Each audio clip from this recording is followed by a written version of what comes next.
Sir मेरा एक और सवाल था। हम्म।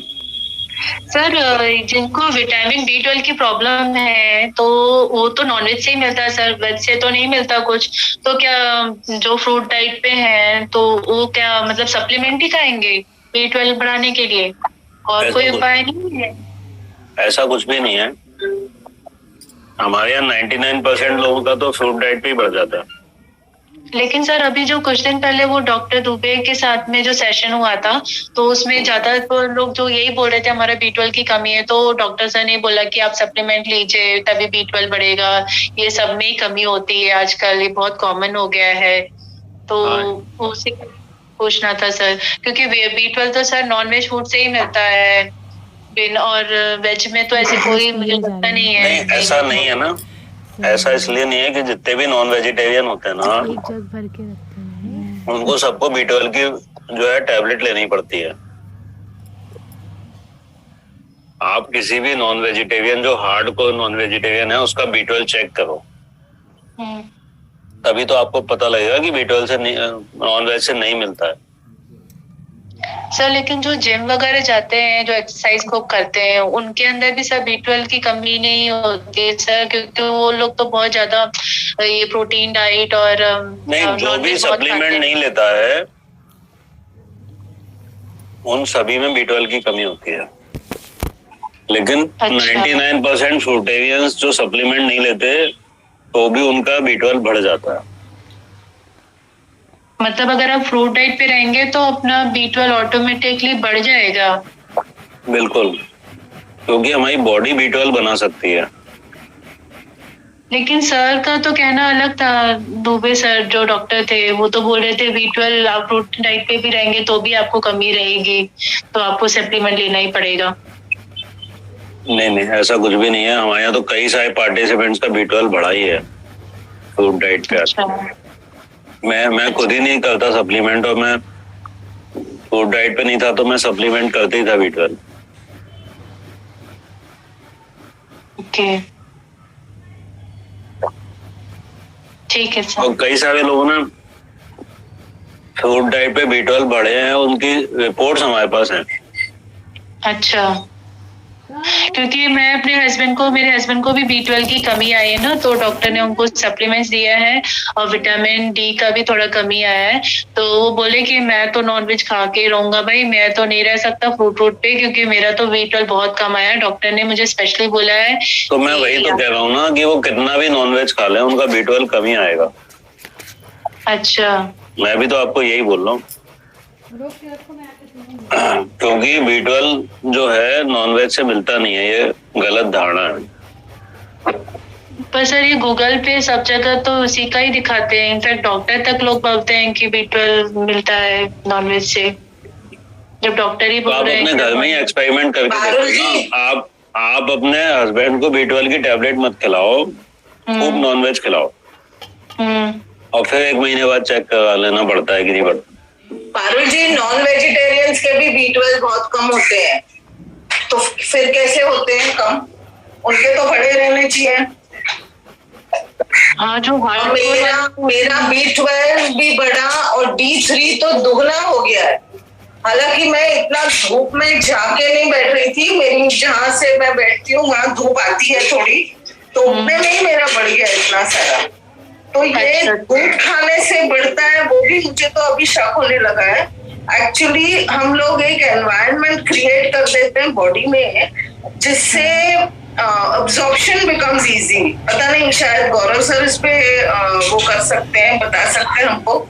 लेकिन अब्जॉर्प्शन बेटर हो गया तो मेरा D3 बढ़ गया है, और अब्जॉर्प्शन सब चीज का फिर बेटर हो गया है ना, तो B12 भी बढ़ गया, D3 भी बढ़ गया।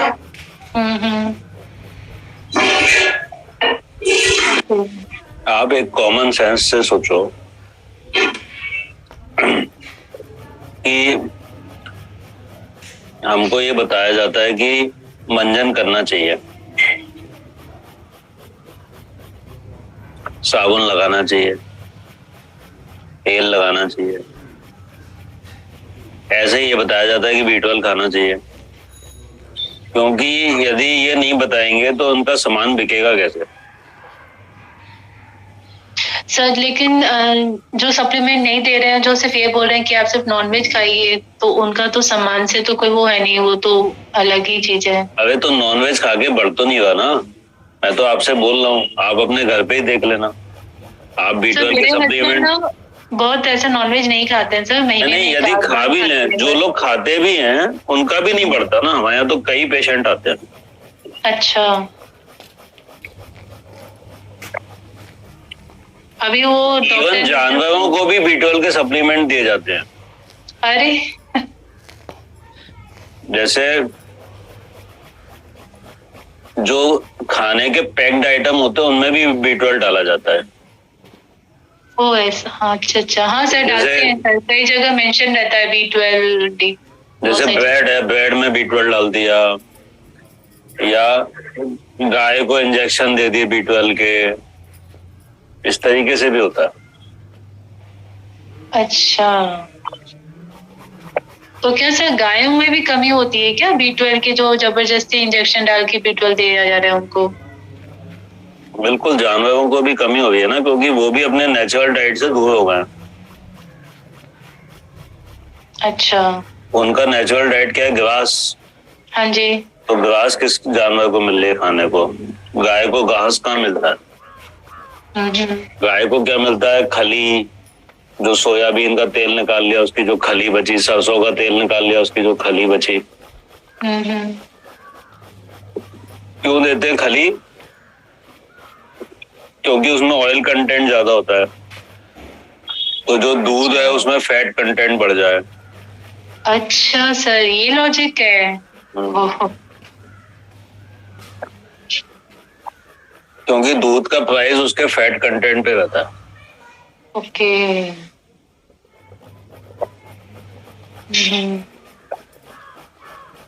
तो जो हो रहा है ना वो सच है, वो नहीं है ऐसा। सर वही तो सर, मेरे हस्बैंड कभी ना मतलब हम लोग ऐसा मंथ में एक ही बार नॉनवेज खाते हैं, ऐसा बहुत ज्यादा नहीं। अंडे भी पहले हम ऐसे, मैं खाती थी कि मैं वीक में एक आध बार हम लोग खाते थे, लेकिन अभी डॉक्टर बोल रहे हैं इनको, मेरे हस्बैंड को, आप सप्लीमेंट मत लो, बस आप ऐसा करो नॉनवेज खाना शुरू करो, एग खाओ डेली, और हफ्ते में 2 या 3 बार आप स्टीम चिकन खाओ, मतलब फ्राई किया हुआ नहीं, और फिश खाइए आप बिना उसके। तो पता नहीं कितना सारा बोल रहे हैं कि आप डेली खाएंगे तो आप देखिएगा 1 महीने बाद आपका अच्छा विटामिन B12 आ जाएगा। B12 तो आएगा नहीं, लेकिन कोलेस्ट्रॉल आ जाएगा। बहुत सारी चीजें खराब हो सकती हैं, लीवर डैमेज हो सकता है, किडनी डैमेज हो सकती है, हार्ट डैमेज हो सकता है। अच्छा, देखो B12 जो है, जो बैक्टीरिया होता है हमारी बॉडी में, उसकी जो पॉटी होती है उसको B12 बोलते हैं। अच्छा। जो माइक्रो ऑर्गेनिज्म बैक्टीरिया जो होता है वो जो अपना मल निकालता है उसको B12 बोला जाता है। ओके। तो जब हम फ्रूट खाते हैं तो हमारी बॉडी ठीक होती है, तो जो एंटीबायोटिक खा खा के हमारा बैक्टीरिया डैमेज हो गया होता है वो वापस से रीस्टैब्लिश होता है। जब उसका रीस्टैब्लिशमेंट हो जाता है तो हमारी बॉडी में B12 बनाने की कैपेसिटी है। अच्छा। और हम हजारों सालों से बना रहे हैं, लाखों सालों से। तो लाखों सालों से B12 के सप्लीमेंट नहीं थे, केवल ये भी 100 साल 50 साल पहले आए हैं। तो हम लोग जिंदा थे, कोई प्रॉब्लम नहीं थी। तो ये तो एक सत्य है ना कि 20 लाख सालों से मनुष्य पृथ्वी पे B12 का सप्लीमेंट 50 साल पहले आया है। और टेस्ट भी मान लो तभी आए। अब हम एक तरफ टेस्ट करके जान रहे हैं कि कम है, दूसरी तरफ हम सप्लीमेंट खा रहे हैं। लेकिन ये आवश्यक तो नहीं रहा होगा। जैसे हम मंजन कर रहे हैं, हमारे दांत गिर रहे हैं, फिर रूट कैनाल करा रहे हैं, फिर इम्प्लांट लगवा रहे हैं, लेकिन ये केवल हम ही कर रहे हैं ना। बाकी किसी जानवरों के साथ ऐसा कहाँ हो रहा है? बंदर तो मंजन भी नहीं कर रहा और रूट कैनाल भी नहीं कराएगा और उसके दांत भी नहीं टूट रहे। सर ये तो फिर ऐसी बात हुई ना कि 40 साल पहले डायबिटीज का लेवल 140 फास्टिंग और 180 170 या कुछ था पोस्ट लंच। तो अभी उनको ज्यादा दवाई बेचने के चक्कर में वो सारा नीचे कर दिया उन्होंने। तो उनका तो एम वही है ना कि लेकिन फ्रूट डाइट पे नॉर्मल व्यक्तियों का ऐसा होता नहीं कि 140 फास्टिंग हो। नहीं होता, 140 नहीं होता, लेकिन 140 तक जाए तो भी कोई मर नहीं जाएगा। नहीं मरेगा ना, क्योंकि जो बॉडी को डैमेज होता है वो 200 के ऊपर जाके होता है। हाँ। तो यदि फास्टिंग का लेवल जो है वो हम केवल चेक कर रहे हैं, यदि वो लेवल कोई भी लेवल खाने के बाद का यदि 200 के ऊपर है, नहीं खाने के बाद का यदि 200 के ऊपर जाएगा तो बॉडी को डैमेज कर सकता है, न्यूरोपैथी हो सकती है उसमें। हाँ करेक्ट है, लेकिन 100 के नीचे होना चाहिए फास्टिंग, ये भी तो गलत है ना फिर। हाँ ये गलत है, मतलब हमने बनाया है, ये नेचर ने नहीं बोला है कि इतना होना चाहिए। हाँ और क्या, और नेचर ने तो कुछ नहीं बनाया, नेचर ने तो हमें ऐसा बनाया है कि कोई बीमारी ना हो। ये तो हमारा ज्ञान, हमारा भय, हमारा डर हमें मारता है।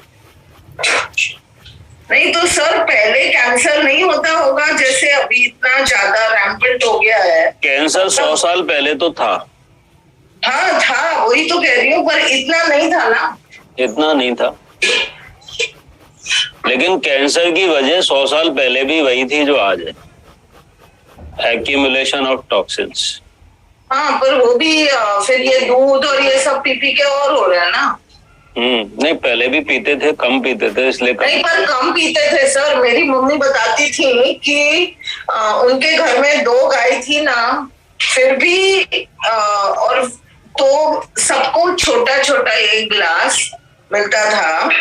ऐसे जैसे वो कहती थी तुम लोग जैसे लेते हो ना कि कार्टन भर के रख दिया फ्रिज में और फिर दूध भी खा रहे हो, दही भी खा रहे हो, मक्खन भी खा रहे हो, मलाई भी खा रहे हो, आइसक्रीम भी खा रहे हो, पनीर भी खा रहे हो, सब चीज एक साथ एक मील में खा रहे हो। तो वैसा नहीं होता था तभी उस जमाने में। वो कहती है सिर्फ 1 गिलास छोटा सा मिलता था। ये बात सही है, मिल्क का कंजम्पशन जितना अभी है, अभी ऑन एन एवरेज एक घर में एक व्यक्ति को लगभग आधा लीटर दूध लगता है,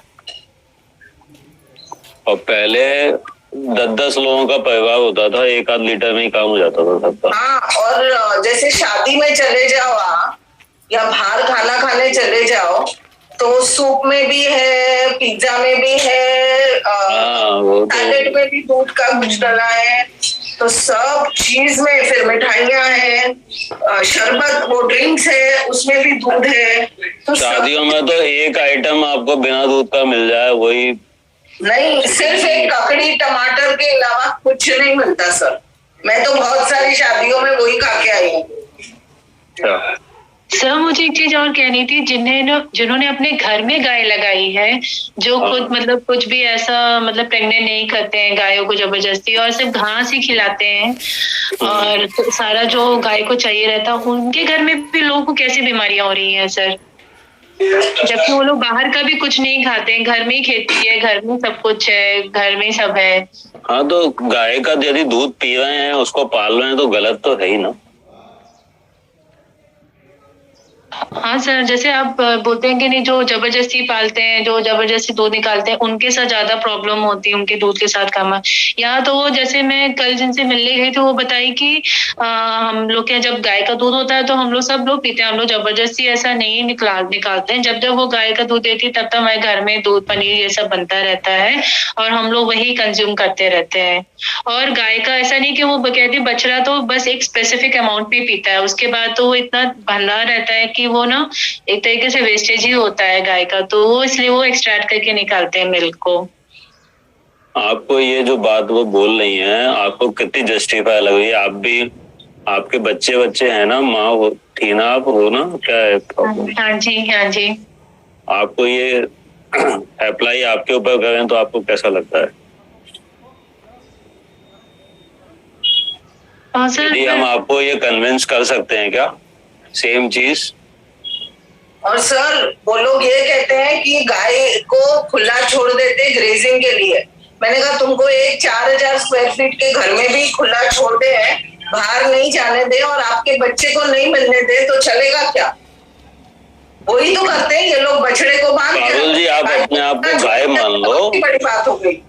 और अपनी फ्रेंड के यहाँ शिफ्ट हो जाओ और जैसा वो व्यवहार गाय के साथ अच्छा सा कर रही है वैसा अपने साथ एक दिन होने दो।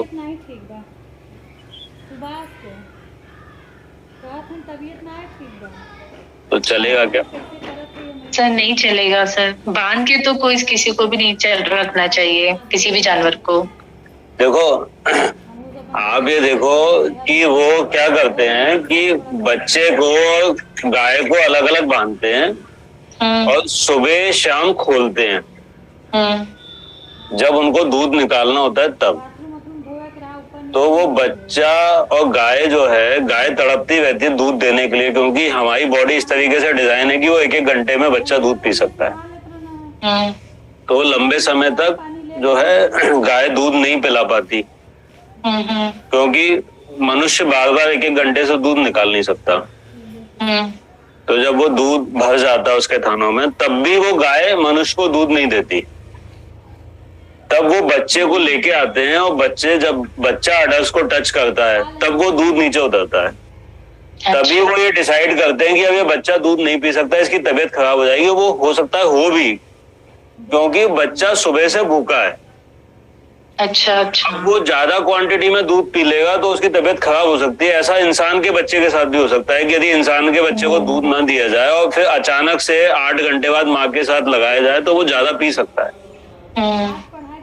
तो ऐसी स्कैरसिटी वाली स्थिति उत्पन्न क्यों कर रहे हो आप? क्योंकि आपका लालच है। आप ये जानते हो कि गाय सुबह शाम दूध देती है, लेकिन ऐसा है तो नहीं ना। सर एक गाय बछड़ा देने के बाद कितने दिन तक दूध दे सकती है? देखो क्वांटिटी 1 साल के बाद कम होने लगती है, तो वो लोग क्या करते हैं कि बछड़ा पैदा होने के 2-3 महीने बाद दोबारा प्रेग्नेंट कर देते हैं। अच्छा। इससे उनकी सप्लाई चेन बनी रहे। ओके। Excuse me sir. हाँ जी आयशी जी। सर ये बोलना कि एक बार जब वो उसको बेबी होता है तो कम से कम कई बार तो 3-3, 4-4 किलो मिल्क आता है उनको। तो बच्चा तो इतना नहीं पिएगा, तो एक्स्ट्रा जो होता है वो तो फिर मुझे ये बताइए कि नेचर जो है वो ऐसा कर सकती है कि जो है माँ को दूध बच्चे के आवश्यकता से ज्यादा है? आप सब माएं हो, आप सोचो ये बात। नहीं ऐसा यदि हम 2 दिन बच्चे को दूध नहीं पिलाते हैं तो तीसरे दिन आना बंद हो जाता है, ये पता है आपको?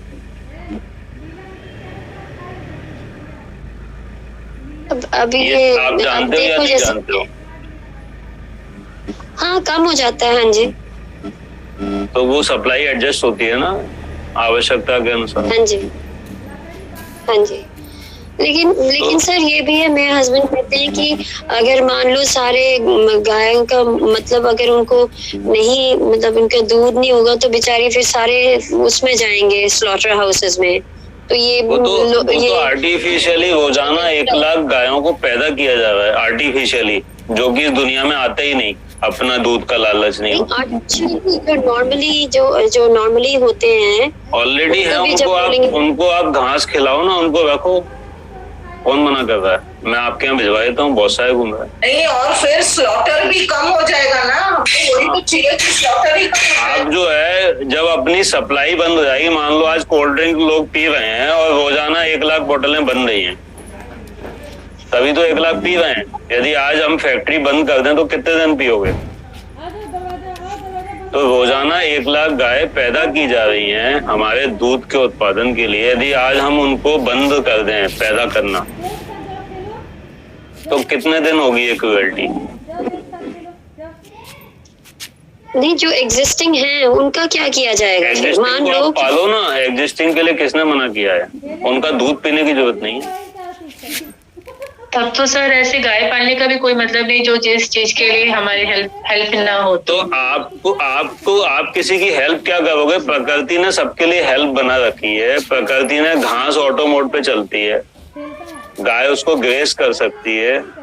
आपने उनकी लैंड छीन ली है ना, आप उनको सड़क पे डाल रहे हो, डंबर सड़कों पे डाल रहे हो। आपने अब जमीन पे कब्जा कर लिया है, आप उसका दूध पीना चाहते हो। कल्प्रिट आप हो ना, और फिर आप भुगत रहे हो उसको सुबह से शाम तक।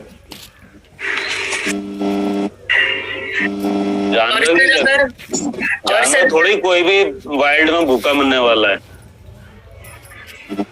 जानवर की व्यवस्था और इंसान की व्यवस्था प्रकृति ने की हुई है, इंसान ने सबकी व्यवस्था बिगाड़ी हुई है। नहीं, जैसे कुछ मदर्स जो हैं उनको मिल्क आता नहीं है, तो इनिशियल 6 मंथ्स में तो उनको फिर दवाई दी जाती है। हम ह्यूमंस की बात कर रहे हैं कि मिल्क आ जाए ताकि बच्चे को मिले, पर नहीं होता है, फिर बेचारे वो टॉप फीड देते हैं। तो ऐसे केसेस में वैसे तो किसी भी केस में यदि मान लो आपके ब्लड की कमी हो गई तो आप गाय का ब्लड चढ़ा लोगे क्या अपनी बॉडी में?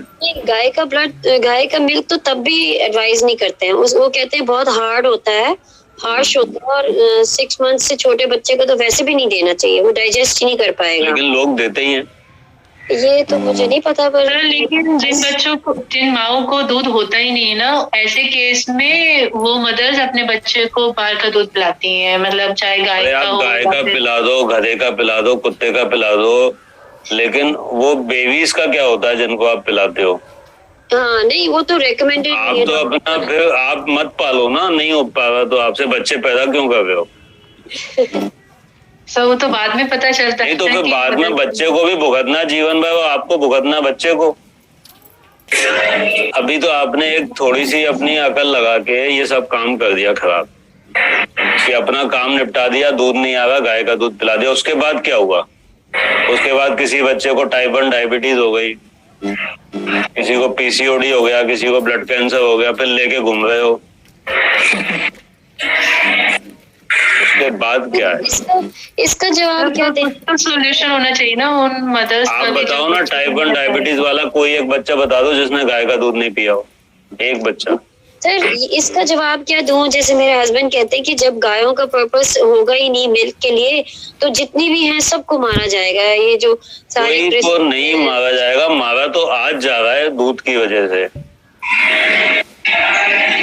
जो पैदा ही नहीं होगा उसको मारा क्यों जाएगा?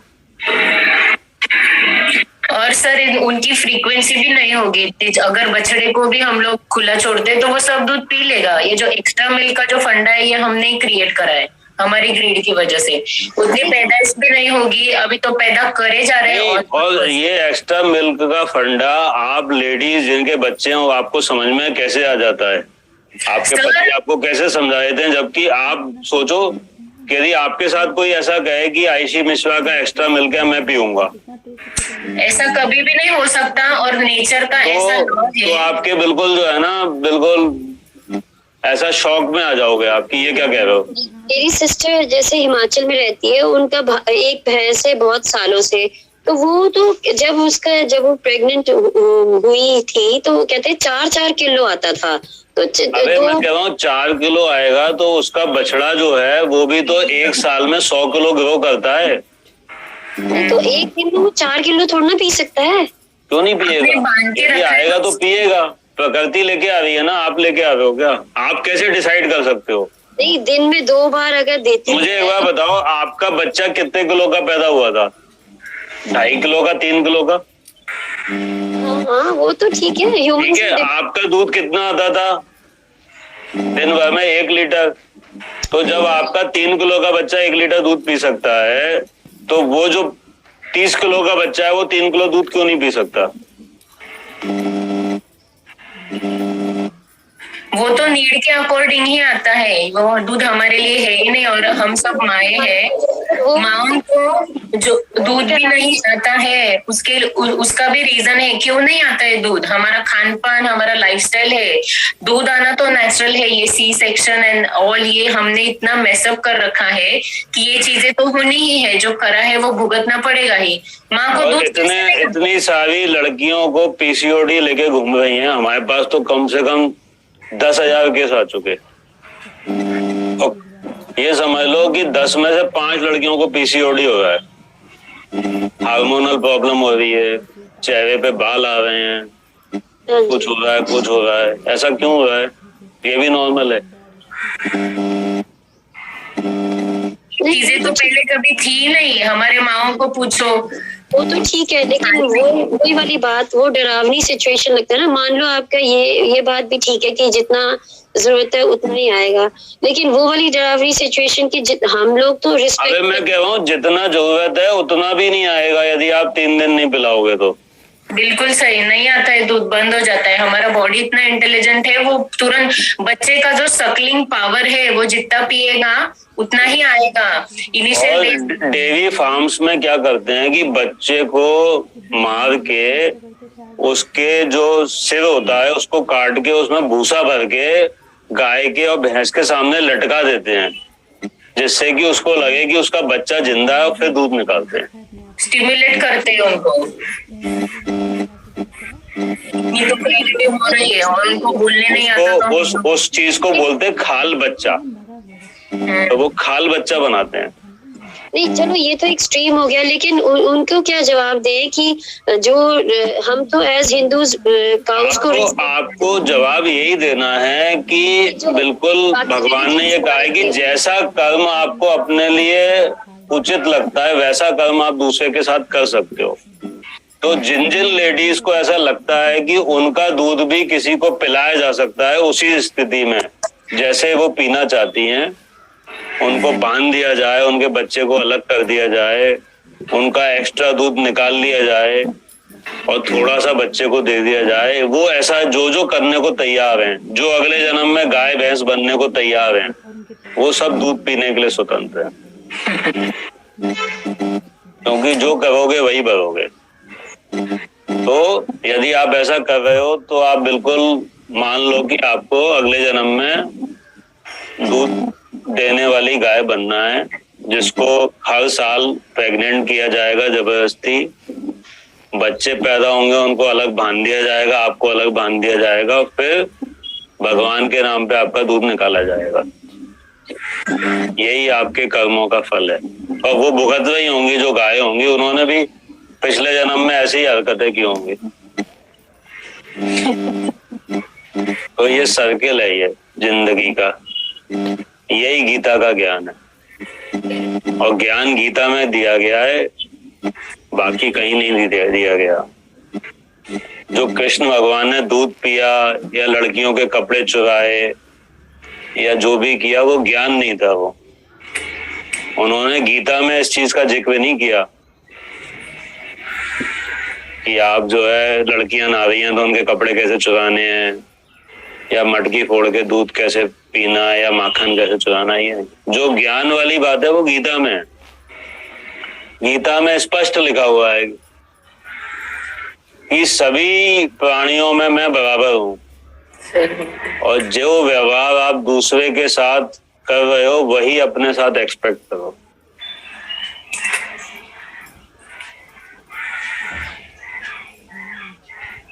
तो जब जिस ग्रंथ में ज्ञान दिया जा रहा है वहां से ज्ञान आप ले सकते हो। ठीक है, कर्मा एंगल से एक्सप्लेन करके देखेंगे, बट प्रैक्टिकली वो कहते हैं कि जब सारे जो सब कुछ प्रैक्टिकल है। अस्पताल जाना प्रैक्टिकल है, मेडिक्लेम कराना प्रैक्टिकल है, वेंटिलेटर पे आखिरी के टाइम पे 2-3 महीने तड़पना प्रैक्टिकल है। तो वो प्रैक्टिकल, हर चीज प्रैक्टिकल है ना। फिर कुछ आप ये भी एक्सपेक्ट मत करो कि आपके साथ अच्छा होने वाला है, क्योंकि बुरा होना भी प्रैक्टिकल है, नॉर्मल है। कैंसर होना भी प्रैक्टिकल है, कीमो कराना भी प्रैक्टिकल है। तो ये प्रैक्टिकल वर्ल्ड है, उसमें फिर आप हाइपोथेटिकल चीजें मत सोचो कि आप ठीक हो जाओगे। नहीं तो हम तो हाइपोथेटिकल बातें कर रहे हैं ना कि दुनिया के सारे लोग मिल्क पीना छोड़ देंगे। वो तो हाइपोथेटिकल नहीं, वो मिल्क पीना नहीं छोड़ देंगे, लेकिन वो उनको पे दुनिया छोड़ना पड़ेगी और बहुत बुरी स्थिति में, क्योंकि जो कर्म किया उसका सजा तो निश्चित ही है। मैं जानता हूँ ऐसे लोगों को जिन्होंने मिल्क पीना नहीं छोड़ा, दुनिया छोड़ना पसंद की और बहुत बुरी मौत उन्होंने पसंद की, जबकि वो अच्छी जिंदगी जी सकते थे। मौत भी ऐसी की दर्दनाक, उन्होंने खुद ऑप्ट किया। तो ठीक है, प्रकृति का कानून अपने हिसाब से चल रहा है, हमें अपना कर्म करना है और फल तो वो देगा ही देगा। फल में जरा भी कमी और ज्यादा नहीं होगा। जो राइट थिंक कि जैसे हम लोग देखते हैं सड़कों पे कि जिसकी अच्छी हेल्थ है, सब कुछ है, तो हम सोचते हैं कि पर वो तो सब ले रहे हैं दूध वगैरह जो भी, तो is it right to think कि देखो ये भी बीमार पड़ेंगे कभी ना कभी? दैट्स आल्सो रॉन्ग ना, कि हम अपने आप को सोच रहे हैं कि अच्छा ये भी तो आएंगे ही। मतलब नहीं, जो कर्मों का फल है वो तो मिलना ही है ना, न्याय तो होना ही है इस धरती पे, उसमें बुरा भला क्या है? यदि कोई आपके चोरी करके ले गया आपके घर से आपका सामान, तो उसको उसका फल तो मिलेगा ही ना। नहीं, कई लोग तो पूरी उम्र लेके जाते हैं और उन्होंने तो सब कुछ पिया है, जैसे पंजाब वगैरह पे तो सब बोलते हैं, वो तो कभी मानेंगे ही नहीं, उनकी दूध लस्सी के बिना तो उनके कई बार क्या होता है कि जैसे अपने माँ बाप ने बहुत अच्छे कर्म किए होते हैं, तो बच्चे दुष्ट पैदा होते हैं तो भी वो चल जाते हैं। जैसे रावण था, रावण के जो पिता थे वो ऋषि मुनि थे कोई, तो उनके अच्छे कर्मों की वजह से रावण चल गया। तो माँ बाप के कर्मों की वजह से कुछ बच्चे कुछ साल चल जाते हैं, जीवन भर चल जाते हैं, लेकिन फिर जो बुरे लोग होते हैं, जो गलत काम ही करते हैं, उनके बच्चों की क्या स्थिति बनती है? आप देखो कई बार जो पुलिस वाले होते हैं वो पूरे जिंदगी रिश्वत खाते रहते हैं, उनको कोई फर्क नहीं पड़ता, लेकिन उनके बच्चे किसी लायक नहीं होते, वो भी बिल्कुल 100% नालायक होते हैं। तो कहीं ना कहीं आपका व्यवस्था तो बनेगी यदि आप। हाँ जी, हाँ जी। हाँ, पंजाब की आपने जो बात की ना, जितना ओवरफ्लो हो रहा है दूध और दूध से बनी चीजों का, तो वहां पे एक ट्रेन चलती है, कैंसर ट्रेन ही बोलते हैं, जो पंजाब कहाँ से निकलती है और बीकानेर के कहाँ जाती है, और पूरी ट्रेन भरी हुई होती है कैंसर पेशेंट से। उस ट्रेन का नाम ही है कैंसर ट्रेन। तो जहां पे भी आप देखोगे कि मिल्क कंजम्पशन ज्यादा है, वहां पे ये केसेस भी ज्यादा है। और दूसरी बात मैं ये कहना चाहूंगी कि इमोशनली अगर आप नहीं समझा पाते हैं आपकी बहन जिसको गाय भैंस और बछड़े हैं, तो उसका एक एक्चुअल रीजन ये है कि उनके खाने को मॉडिफाई किया जाता है, जिसके वजह से दूध ज्यादा आता है और दूध न निकालने के वजह से उनको दर्द होती है। तो ये एक नेचुरल प्रोसेस ही नहीं है, क्योंकि हमें दूध ज्यादा चाहिए, हम उनके खाने को मॉडिफाई कर रहे हैं। If the cow and buffalo are left to their own devices, मतलब जंगल में है तो क्या उनका एक्सट्रैक्ट करने की जरूरत पड़ती है? उनको कोई पेट में दर्द भी नहीं पड़ता है, वो अपने बछड़े को जितना चाहती हैं वो पिला लेती हैं, and that's the end of the story. But जो हम पालते हैं, एनिमल फार्मिंग करते हैं, वो एक्चुअली किया ही जाता है टू गेट मोर मिल्क, और मोर मिल्क उसी वजह से आता है, जैसे आप उनको पीनट्स का तेल निकालते हैं तो उसका कचरा जो होता है वो खिलाते हैं, जिसमें उनका फैट कंटेंट बढ़ता है।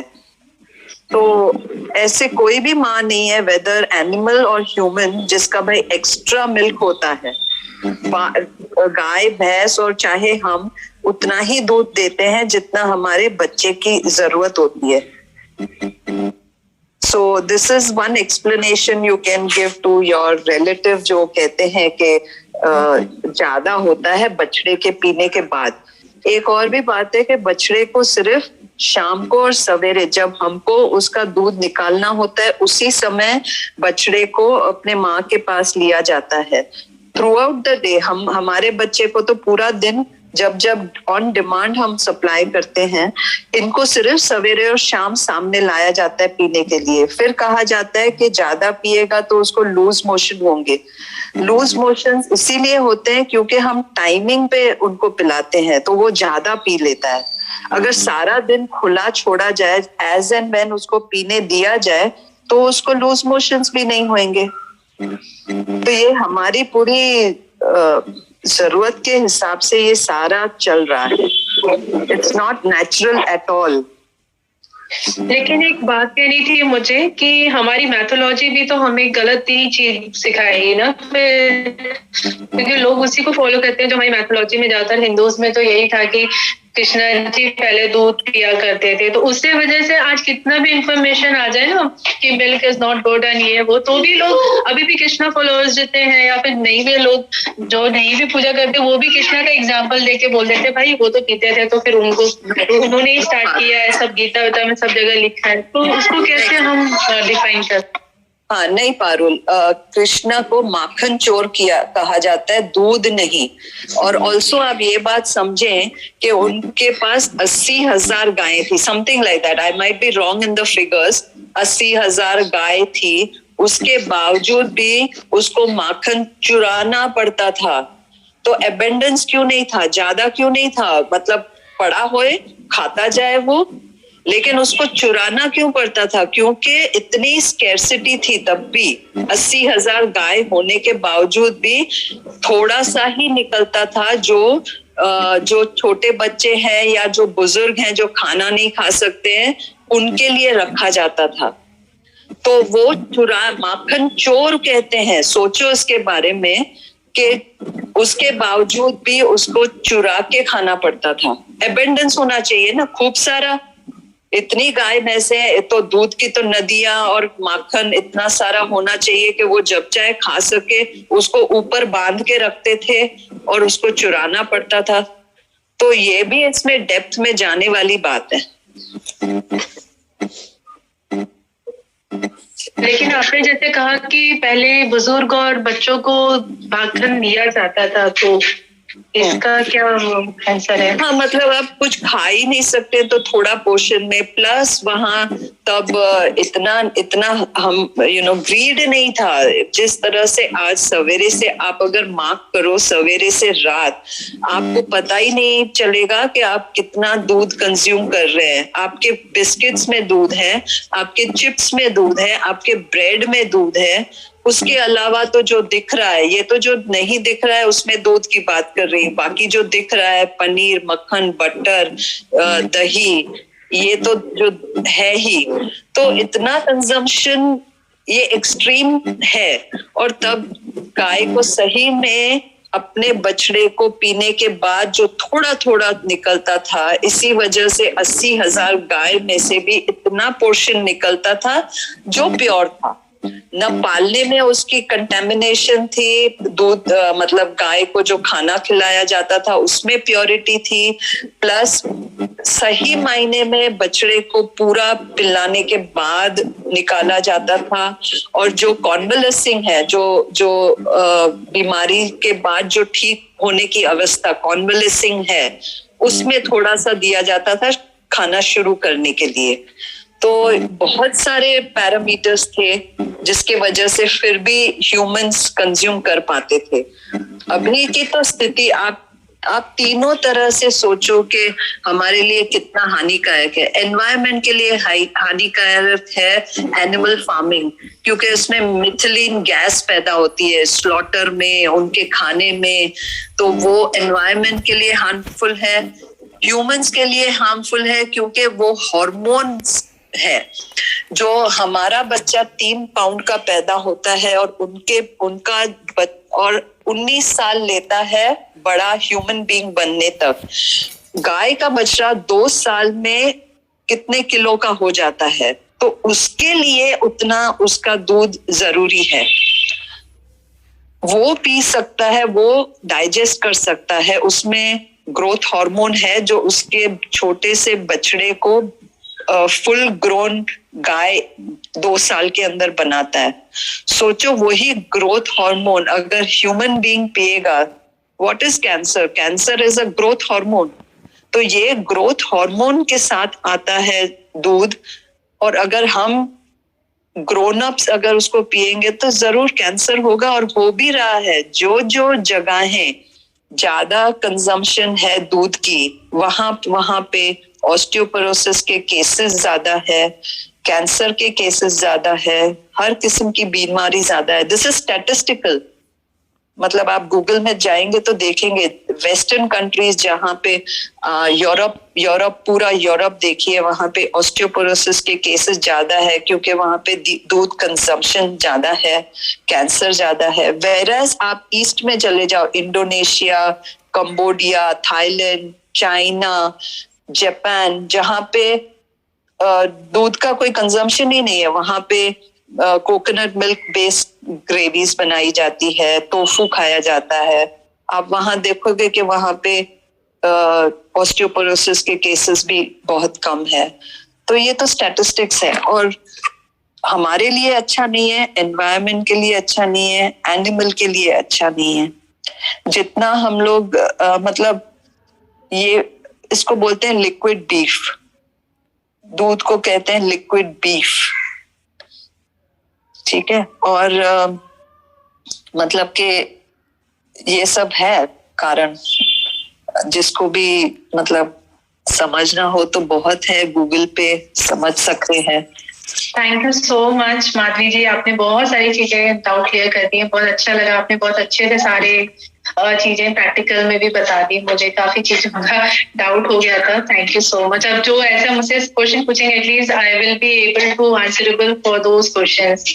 हाँ, मतलब हम अगर कनेक्ट नहीं कर पा रहे ना ह्यूमन बीइंग के साथ, हम अत्याचार उसी तरह से करें तो हम कैसे फील करेंगे। बट ये भी देखो कि उसमें ग्रोथ हार्मोन है, और वो उसके गाय के बछड़े के लिए अनुकूल है, उसके ग्रोथ हो जाती है, 2 साल के अंदर वो हट्टा कट्टा हो जाता है। वही चीज हम करेंगे तो हट्टे कट्टे लोग वही चीज कंज्यूम करेंगे तो वो तो डिजीज ही लाएगा। उसके अडर्स में, पता है आपको, गवर्नमेंट उसके अडर्स में मशीन से निकलने के कारण उसके अडर्स में पस सेल हो जाती है, और गवर्नमेंट ने ये अलाउ किया है 8 ग्राम या ऐसे कुछ कहते हैं पर 1 ग्लास पस सेल अलाउ किया हुआ है। सोचो, पस अलाउ किया है गवर्नमेंट ने, और जब गवर्नमेंट कोई पैरामीटर्स से अलाउ करती है, उससे कितना गुना ज्यादा हम लोग कंज्यूम करते होंगे। कोई भी फॉलो नहीं करता वो पैरामीटर्स, तो इसके साथ हम पस भी अंदर ले रहे हैं, है ना। तो और यूरिया डाला जाता है, ये सब चीजें तो पता ही है हमें। मतलब कहाँ गांव से जब भर भर के हमारे जगहों पे आता है, तबेलों से, और वहां से फिर वो स्टोर करते हैं, फिर हमारे पास आता है। वो फटता क्यों नहीं है? वो तो इमीडिएटली फट जाना चाहिए, बट बिकॉज उसमें और चीजें डाली जाती है कि वो हमारे घर तक आने तक वो कर्डल नहीं होता है, यूरिया डाली जाती है। और मतलब बाकी तो अलग चीज है कि सब साबुन वगैरह से जो दूध बनता है वो तो चालू ही है। तो ये सब चीजें तो है। उसको कहाँ पेट में दर्द हो रहा है कि आपको निकालना पड़ रहा है? ये कहा जाता है कि अगर हम नहीं निकालेंगे तो उसके पेट में दर्द पड़ेगा। कौन सी गाय है जंगल में जिसकी पेट के दर्द के आप हल करने जा रहे हो, उसका दूध निकालने जा रहे हो? कुछ नहीं होता। और आजकल तो देखो, गाय हर्बीवोरस एनिमल है, घास खाने वाली। उसको मच्छियां जो होती है ना, छोटी छोटी, जो जाल में फंस जाती है, वो क्रश करके घास में मिला के उसको खिलाया जा रहा है, जो कि वो हर्बीवोरस एनिमल है। उसको कार्निवोरस बनाया जा रहा है ताकि हमको दूध ज्यादा मिले। बीच में मैड काउ डिजीज आई थी, मैड काउ, ये इसी वजह से आई थी क्योंकि उसको छोटी छोटी मच्छियां घास में मिला के खिलाया जाता था, उसके वजह से वो मैड काउ डिजीज आई थी। तो ये सब हम कर रहे हैं, हमारे वेस्टेड इंटरेस्ट है, और फिर हम उसको जस्टिफाई करते हैं किसी भी तरह से।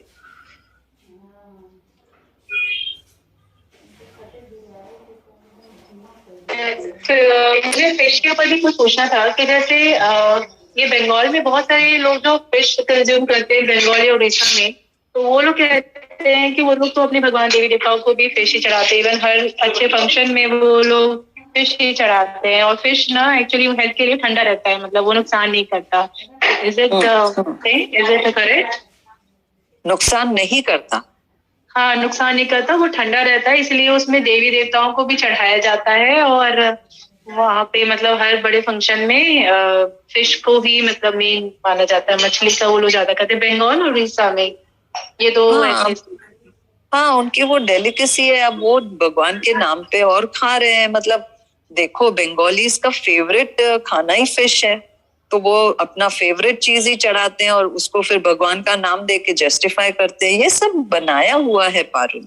मतलब आपका फेवरेट फूड है, अब जैसे हम कहे मेरा जो भगवान को वही चढ़ाया जाता है ना, जो हमारा फेवरेट खाना होता है, तो वो फेवरेट है।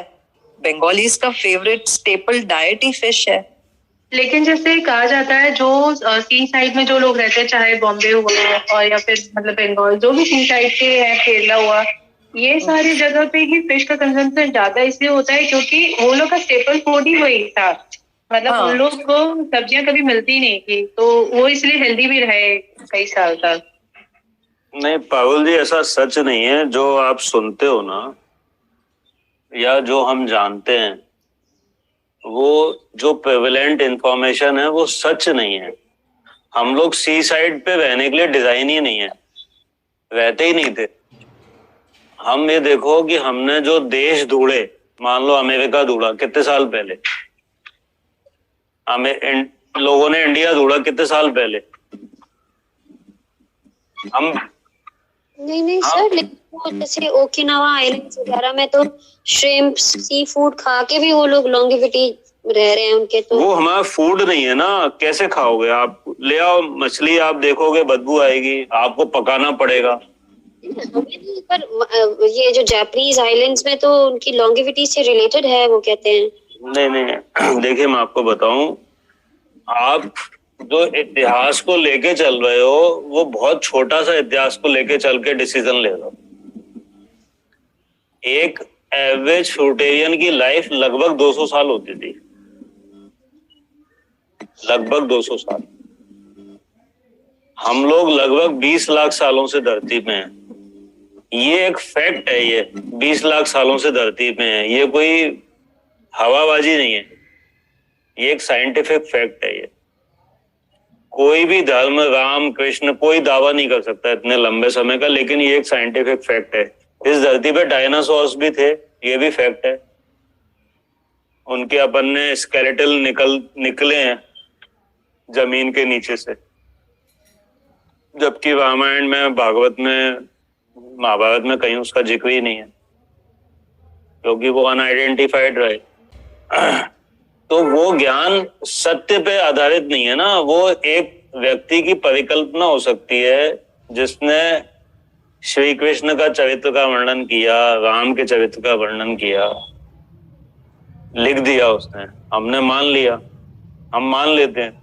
आज तुलसीदास जी 400 साल पहले पैदा हुए, उन्होंने एक रामायण लिख दी, लोग उसको रोजाना होती रहती है, अखंड रामायण पाठ होता है, कोई भी काम होता है आदमी बोल देता है मैं अखंड रामायण कराऊंगा।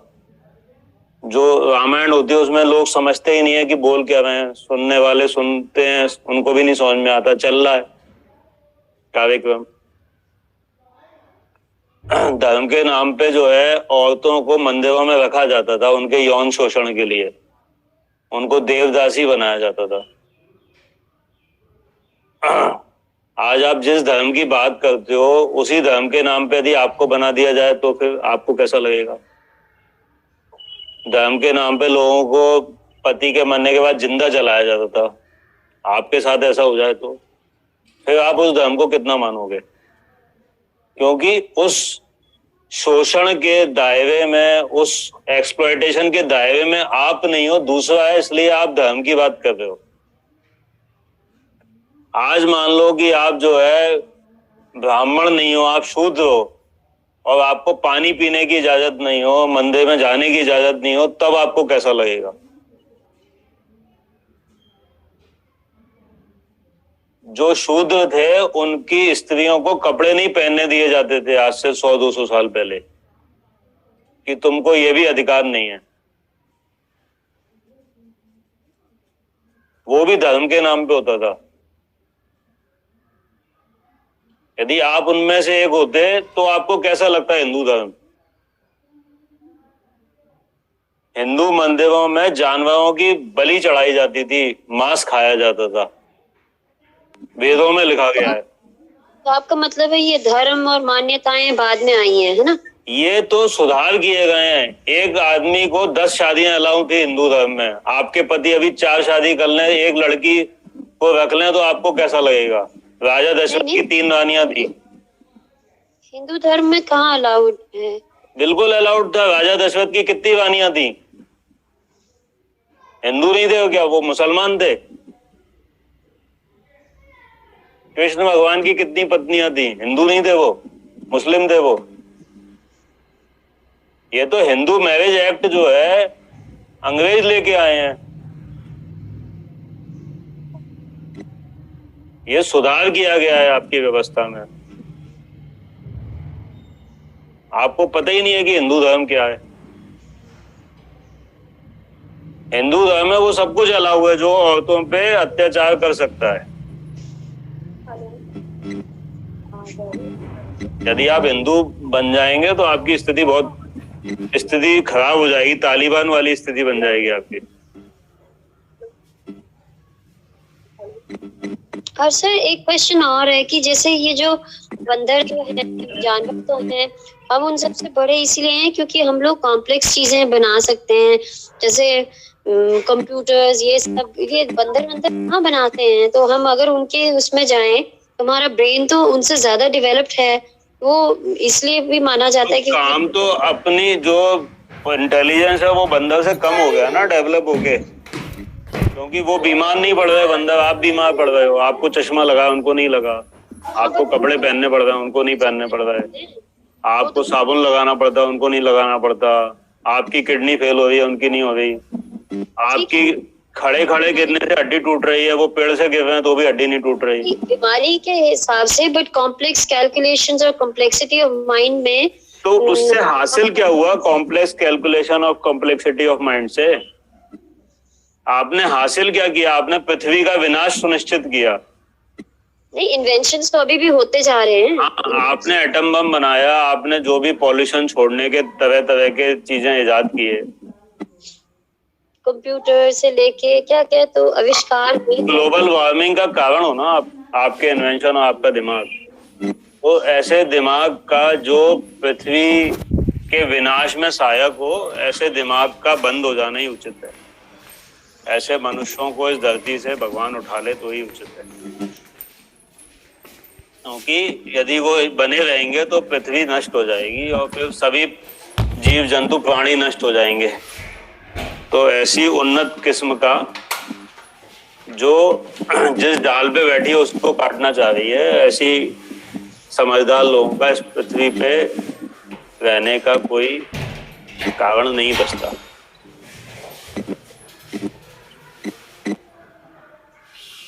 नहीं तो जैसे ये बाहर वाली कंट्रीज में भी जो फ्रूटेरियंस हैं 20-20, 30-30 सालों से, वो दिखने में तो ऐसे ही बड़े कमजोर मांदे से लगते हैं। तो भरा भरा शरीर जैसे जो है लोगों का, तो वो सब मतलब बेकार है। मतलब अरे भरे भरे शरीर का करोगे क्या? अस्पताल में जाके डलना ही तो है। फिर जो फ्रूटेरियंस यदि दौड़ रहे हैं, बिना दवाई के जी रहे हैं, वो ज्यादा बेटर है कि हरे भरे अस्पताल में वेंटिलेटर पे टंगे हुए हैं, वो ज्यादा बेटर है। मतलब हर एक तो ऐसा अंजाम नहीं होता है ना, भरे भरे शरीर का हर एक का तो नहीं होता है। अभी अस्पताल में जा रहे हैं, कितने लोग मेडिक्लेम नहीं करा रहे, उनको पता ही है कि हमें अस्पताल में जाके मरना है। कितने लोग श्योर हैं कि हमें अस्पताल नहीं जाना। आपकी जान पहचान में कौन सा ऐसा व्यक्ति है जो जिसके पास पैसा है और मेडिक्लेम नहीं कराता? उन समझदार लोगों से मिलवाओ। उनको पता ही है ना कि अस्पताल जाके ही मरना है। श्योर है वो, बिल्कुल उसके लिए तैयार हैं। उसके लिए उन्होंने पैसा जमा करके रखा हुआ है कि 10 लाख तक का तो ये व्यवस्था मेरी है। और हमारे हिमाचल में तो कितने सालों से दूध वगैरह रखते थे, तो ये तो मान्यता है कि अब लोगों ने गाय भैंसे रखना छोड़ दिए हैं, इसलिए सबको बुरा हाल हो रहा है। पहले गाय भैंसों की सेवा करते थे तो बीमारियां भी सेवा करने की कौन मना कर रहा है? तो सेवा में वो दूध वगैरह भी तो मिलता था। सेवा थोड़ी है ये, यदि हम आपका दूध निकालें तो आपकी सेवा थोड़ी हुई। यदि मैं आपको अपने घर में रख लूं, बच्चे पैदा कराऊं, फिर आपका दूध पीऊं, तो ये सेवा थोड़ी हुई, ये शोषण हुआ ये। तो अच्छा, इसी तरह आप ये सेवा ये होती है कि आयशी मिश्रा को जगह दे दी गई है और फ्रूट खिलाए जा रहे हैं और कोई काम नहीं कराया जा रहा, मजे करो आप, तो ये सेवा हो गई। अब मैंने घर पे रखा, ऐसा खाना खिलाया, आपको दूध ज्यादा दें, आपको दूध पिया आपका, तो सेवा नहीं हुई है।